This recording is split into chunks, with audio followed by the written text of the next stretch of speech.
Student, बेटा economics का chapter number 3 money and credit कल अपन ने स्टार्ट किया था।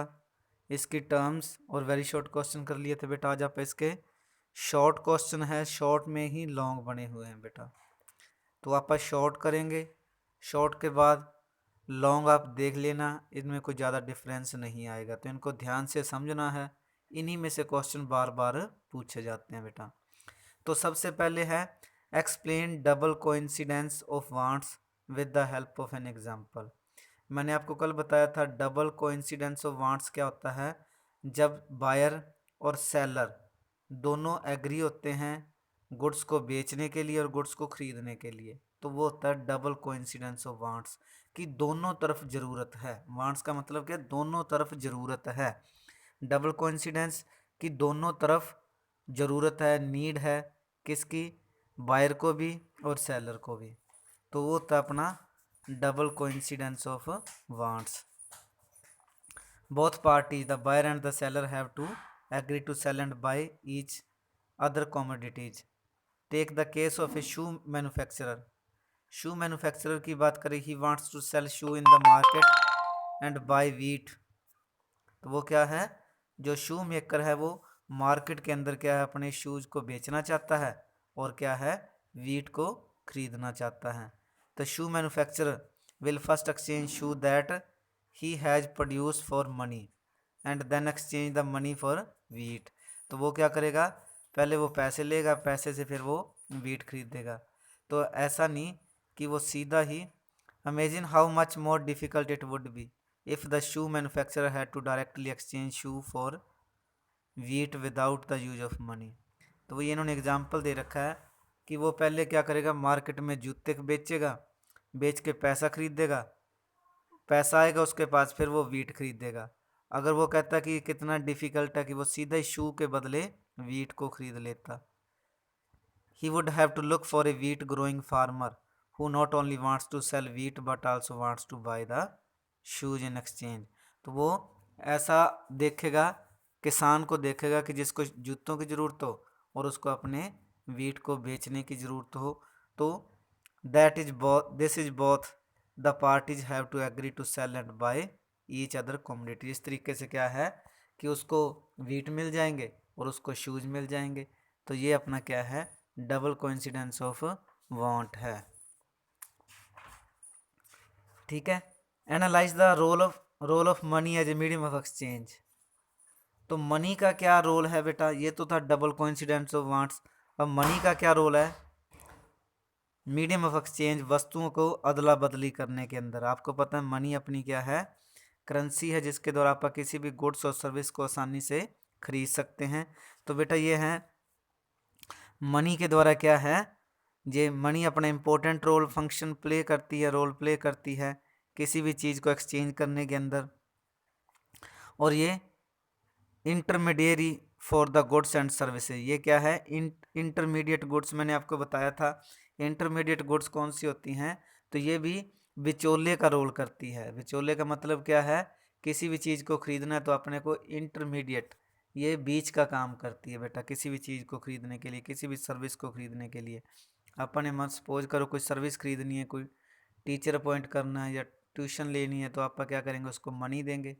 ठीक है ना। तो मनी के द्वारा क्या अपने को एक्सचेंज हो गया, अपने को सर्विस मिल गई और उनको पैसे मिल गए। तो मनी क्या एक मेजर रोल प्ले करती है बेटा। और उसके बाद क्या है, मन जो मनी है वो एक्सेप्टेबल है द होल कंट्री। पूरे कंट्री के अंदर मनी ये एक्सेप्टेबल है, कोई भी ये नहीं कहता कि मैं ये करेंसी नहीं लेता। और इससे क्या अपने को इकोनॉमिक फ्रीडम भी मिलती है, आप किसी भी चीज़ को आसानी से खरीद सकते हैं। तो बेटा ये था आपका। अगला क्वेश्चन है व्हाट इज करेंसी। करेंसी क्या है,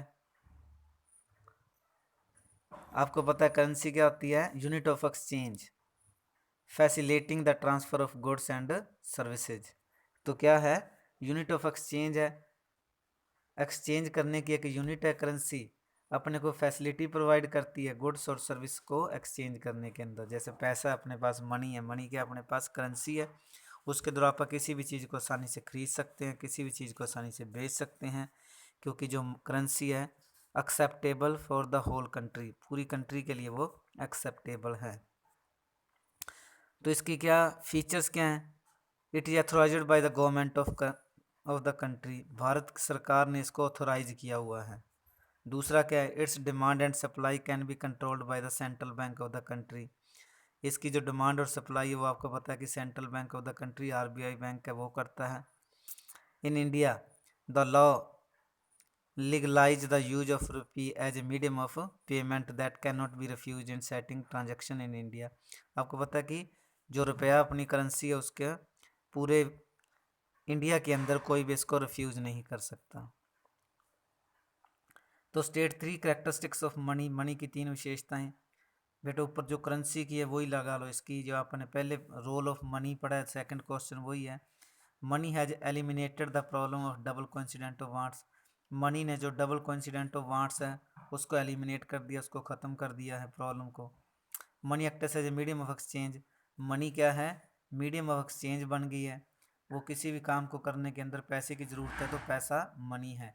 इट इज़ ईजिली एक्सेप्टेबल, ये सभी जगह एक्सेप्टेबल है बेटा। Mention any 3 limitation for the barter system, barter system क्या होता है बेटा? बार्टर सिस्टम होता है गुड्स के बदले गुड्स को बेचना या खरीदना, ठीक है ना, वो होता है barter system.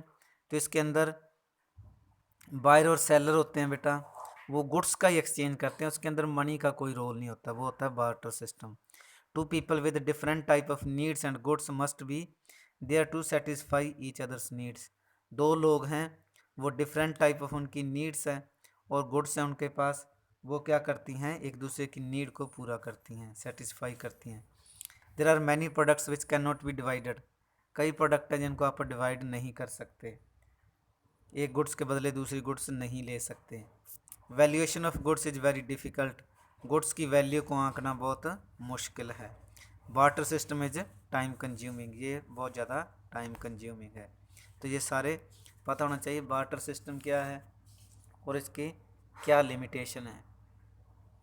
Advantage of money, बेटा वही बार बार आ रहे हैं कि इसको आसानी से बेचा और ख़रीदा जा सकता है, स्टोर किया जा सकता है। दूसरी बात है मीडियम ऑफ एक्सचेंज है, जहाँ मर्जी जाके इसको आप कोई भी चीज़ और गुड्स और सर्विस को खरीद सकते हैं। इकोनॉमिक फ्रीडम प्रोवाइड करता है अपने को, और मनी के द्वारा आप कोई भी गुड्स और सर्विस को परचेज कर सकते हैं। तो ये सारी इसकी वो आ गई। मॉडर्न फॉर्म ऑफ मनी और traditional form of money, modern form of money के अंदर आपको पता है करेंसी आ गई, पेपर आ गए, नोट्स आ गए, कॉइन्स आ गए, और अब अपने पास जो प्लास्टिक मनी है वो भी आ गई है, जैसे debit card, credit card, internet banking, ये सारी चीज़ें आ गई इनके अंदर। और ट्रेडिशनल फॉर्म ऑफ मनी में इंक्लूड था गोल्ड, सिल्वर एंड कॉपर, इनके कॉइन्स वगैरह थे, ठीक है। Traditional form money had its own uses, इनके अपने ही तरीके होते थे यूज करने के, लेकिन जो मॉडर्न फॉर्म ऑफ मनी है इसके डिफरेंट, ये इसने बहुत ज़्यादा आसान कर दिया। अब घर बैठे आप किसी चीज़ की ट्रांजेक्शन कर सकते हैं।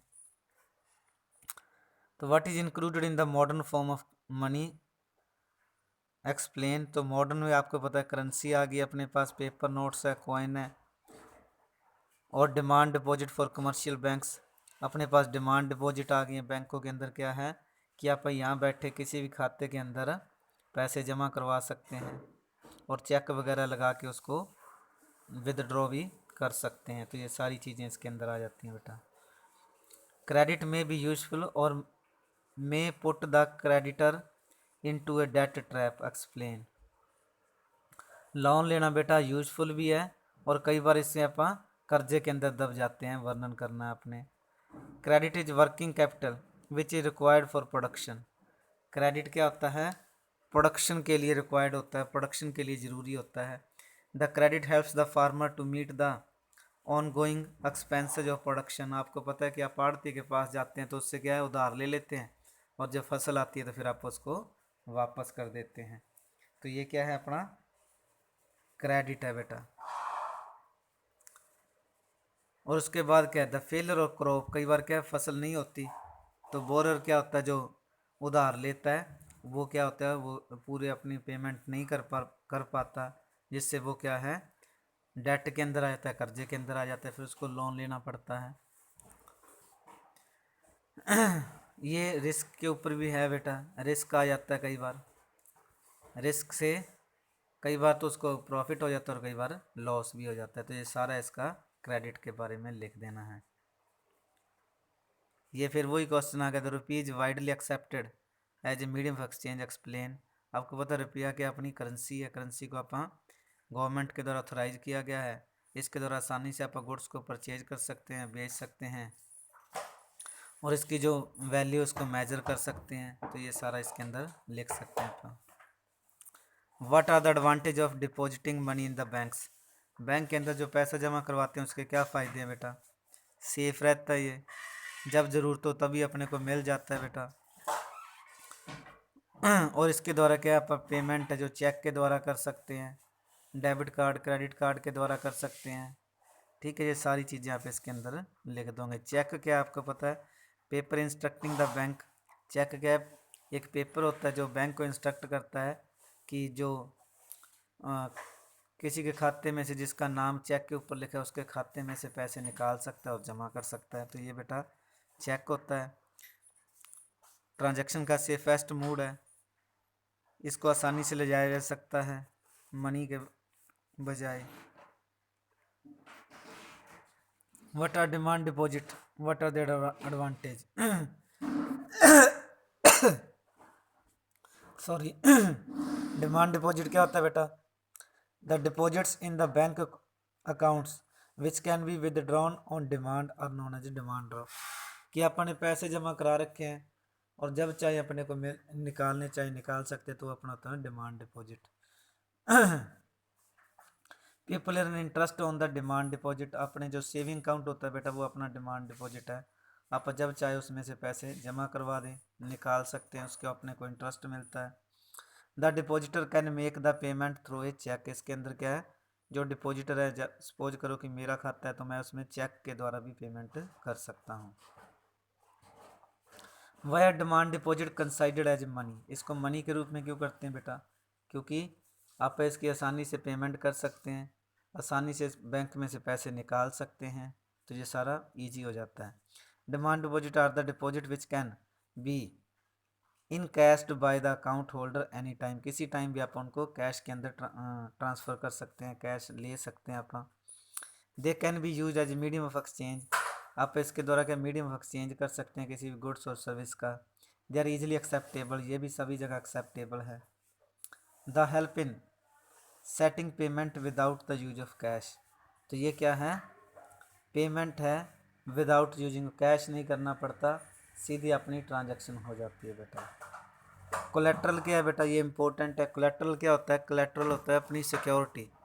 मान लो अपने बैंक से लोन लिया तो आप उनको कोई सिक्योरिटी जमा कराते हैं, उसको बोलते हैं कोलेट्रल। जैसे अपनी बिल्डिंग के जो डॉक्यूमेंट्स होते हैं, गाड़ी के डॉक्यूमेंट्स है, किसी भी चीज़ की आप आगे सिक्योरिटी जमा करवाते हैं तो वो होता है कोलेट्रल बेटा।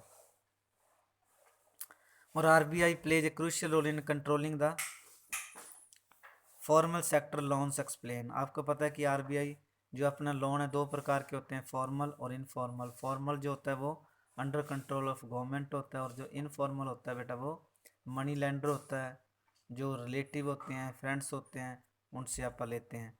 तो आरबीआई क्या करता है, आरबीआई जो लोन लेते हैं उनकी जो इंटरेस्ट रेट है वो डिसाइड करता है, और जो भी डॉक्यूमेंट्री है वेरीफाई करनी है उसके अंदर गाइडलाइंस पेश करता है बेटा। तो ये सारी चीज़ें क्या अपने पास हैं। The formal resource work under the supervision of the Reserve Bank of India और the RBI. All the commercial banks maintain a minimum cash balance out of the deposit they receive. तो वो क्या है, बैंक के अंदर RBI के अंदर क्या एक लिमिटेशन, एक उनकी सिक्योरिटी के रूप में कुछ पैसे जमा करवाने होते हैं, तो वो बैंक को आरबीआई उनसे वो लेता है, और उनकी जो राशि है वो सुरक्षित रखता है कि कल को बैंक दिवालिया हो जाए तो वो उनकी राशि को आगे जो भी उनके क्लाइंट होते हैं, कस्टमर होते हैं, उनको वो सबमिट कर सके, उनको दे सके। तो RBI monitors that the banks give loans not just to profit making business and traders but also to small cultivators. यानी कि आरबीआई ये भी मॉनिटर करता है, ये भी सुपरविजन करता है कि बैंक सिर्फ प्रॉफिट मेकिंग के लिए बिजनेसमैन और ट्रेडर्स को लोन तो नहीं दे रहा, वो सभी को लोन दे, चाहे उसमें स्मॉल फार्मर हो, शॉपकीपर हो, सभी को वो दे जिसको ज़रूरत है। The rate of interest of the formal landers decide by the RBI. और जो आपको पता है जो इंटरेस्ट रेट है वो भी आरबीआई डिसाइड करता है। तो ये सारा आरबीआई का महत्वपूर्ण रोल प्ले करता है। How is money transferred from one bank to another bank, explain with an example. There are various ways, आप कई तरीके से कर सकते हैं। चेक के माध्यम से कर सकते हैं, नेट बैंकिंग के माध्यम से करते हैं, डिमांड ड्राफ्ट से कर सकते हैं, डेबिट क्रेडिट कार्ड। आज तो काफ़ी चीज़ें आ गई हैं अपने पास, काफ़ी एप्लीकेशंस आ गई हैं, फ़ोन पे आ गया और उसके बाद अपने पास पेटीएम आ गया, गूगल पे आ गया। काफ़ी तरीके से आपका क्या है बैंक के अंदर ट्रांसफ़र कर सकते हैं अपनी मनी को एक स्थान से दूसरे बैंक के अंदर। तो ठीक है बेटा, ये था आपका छोटा सा चैप्टर मनी एंड क्रेडिट के बारे में है। तो इसमें से बेटा एक क्वेश्चन और रह गया है, फॉर्मल और इनफॉर्मल लोन के अंदर क्या डिफरेंस है। बेटा ये पेपर के अंदर बहुत बार आया हुआ है, इनको अच्छे से आपने तैयार करना है, इसको अच्छे से पढ़ लेना है। आपको पता है फॉर्मल के अंदर क्या होता है, supervision of the RBI bank of India, और इनफॉर्मल के अंदर do not work under any government organisation. Formal loan है वो आपको पता है गवर्नमेंट के अंडर होता है, आरबीआई उसको देखता है, और जो इनफॉर्मल होता है उसको कोई गवर्नमेंट ऑर्गेनाइजेशन नहीं देखता है। फॉर्मल लोन के अंदर क्या होता है, लो रेट ऑफ इंटरेस्ट होता है, और इनफॉर्मल के अंदर क्या होता है, हाई रेट ऑफ इंटरेस्ट होता है। और इसके बाद the they follow rules and regulation formed by the government. Formal के अंदर जो रूल एंड रेगुलेशन है गवर्नमेंट डिसाइड करती है, उन्हीं को फॉलो करते हैं, और इनफॉर्मल के अंदर कोई ऐसे रूल वो नहीं बनाते। वो तो इनफॉर्मल के अंदर जो मनी लेंडर होता है उसके रूल होते हैं, रिलेटिव फ्रेंड है उनके रूल अपने होते हैं। बेटा कमर्शियल बैंक्स है, कोऑपरेटिव सोसाइटी से इनके एग्जाम्पल हैं, और इसमें रिलेटिव्स हैं, मनी लेंडर्स हैं और लैंडलॉर्ड्स है। बेटा ये ध्यान से इसको अच्छे से करना है। बाकी तो लगभग बेटा मैंने सारे शॉर्ट में करवा दिए हैं। फिर भी एक क्वेश्चन ये भी है बेटा, एक्सप्लेन SHG। SHG क्या होता है, जो होता है सेल्फ हेल्प ग्रुप्स। ये बेटा कई बार ये भी पेपर के अंदर आया हुआ है। SHG की फुल फॉर्म क्या है, सेल्फ हेल्प ग्रुप है। तो ये क्या काम करते हैं बेटा, a typical self help group can have, इसके अंदर कितने मेंबर होते हैं, 15 to 20 मेंबर्स होते हैं, usually belonging to the same village, एक ही गांव के होते हैं बेटा। The main motive of the self help group is to pool the saving of the poor people, गरीब लोगों के लिए क्या है, सेविंग करना। और उसके बाद सेविंग पर member can vary from 25 to 100 और more depending on the ability of the people and the strength of the group. ये क्या करते हैं, जो इनके 15 और 20 मेंबर होते हैं वो उनकी इकोनॉमिक फाइनेंशियल अकॉर्डिंग के हिसाब से 25 रुपये से स्टार्ट होके 100 रुपये या उससे ज़्यादा उनकी इनकम है तो वो उसके अंदर जमा करवाते हैं बेटा। और self help group provide loans to their members at reasonable rate. अगर उनमें से किसी को कोई ज़रूरत पड़ गई तो वो सेल्फ हेल्प ग्रुप में जो सेविंग होती है उनसे लोन भी ले सकते हैं कम इंटरेस्ट रेट के ऊपर। After year or two if the group is regular in saving it becomes eligible for bank loans. फिर क्या है कि 1 साल या 2 साल के अंदर जो उनकी सेविंग ज़्यादा हो जाती है तो फिर वो बैंक लोन के बराबर पैसे देने के लेबल हो जाता है, इक्वल हो जाता है। Loan is sanction in the name of the group with the main motive to create self employment opportunity for the members. तो ये लोन होता है बेटा, ये सेल्फ हेल्प ग्रुप के नाम से ही लोगों को दिया जाता है जिससे वो अपना रोजगार चला सकें।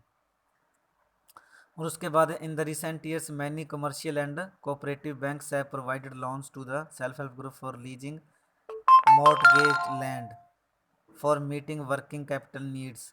तो ये क्या है, अब सेल्फ हेल्प ग्रुप क्या है, बैंकों से लोन ले लेते हैं जिससे वो अपनी जो भी कोई इकोनॉमिक एक्टिविटी है, एम्प्लॉयमेंट, रोजगार चला सकें बेटा। जैसे इन्होंने हैंडलूम्स के लिए, कैटल्स के लिए, सीविंग मशीन के लिए, इनके लिए वो लोन ले लेते हैं बेटा। तो ये था अपना सेल्फ हेल्प ग्रुप। ये भी बेटा ध्यान से रखना है, 15 से 20 मेंबर होते हैं, एक ही गांव के होते हैं, वो छोटी सी सेविंग करते हैं और किसी भी मेंबर को ज़रूरत हो तो उनको लोन भी देते हैं, और उस लोन के द्वारा जो भी लोन लेता है वो अपना रोज़गार चलाता है बेटा, जिससे वो अपने पैरों पे खड़ा हो जाता है, फिर वो लोन वापस कर देता है। तो इस तरीके से सेल्फ हेल्प ग्रुप है एक, जो नॉर्मली एक दूसरे की सहायता करने के लिए, गरीब लोगों की सहायता के